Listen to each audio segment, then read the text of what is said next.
ஒரு குட்டி வ்ளாக் பார்க்கலாமா? அன்றைக்கி பார்த்திங்கன்னா இது சடன் பிளான் தான். ரொம்ப நாள் பிளான் பண்ணதெல்லாம் கிடையாது. சடனாக வந்துட்டு சரி ஓகே கன்னியாகுமரி போகலாம் அப்படின்னு பிளான் பண்ணி சடனாக கிளம்புனது தான். ஸோ ரொம்ப நாளாக அந்த வந்துட்டு சூரியன் உதிக்கிறத பார்க்கணுன்னு ரொம்ப நாள் ஆசை.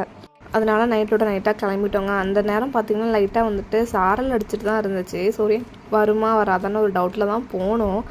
எங்கள் கார் பார்த்திங்கன்னா பின்னாடி சீட்டு மடக்கி வச்சு இந்த பெட் மாதிரி படுத்துப்பாங்க, அந்த இது ஃபெசிலிட்டிஸ் உண்டு இல்லை. ஸோ நான் அப்படி படுத்துக்கிட்டேன், அம்மா மட்டும் உட்காந்துட்டு வந்தாங்க. ஒரு வழியாக நாங்கள் கன்னியாகுமரி ரீச் பண்ணிட்டோம். ரீச் பண்ணோடனே அங்கே வந்து பார்த்திங்கன்னா மழை பெய்ய ஆரம்பிச்சிருச்சு.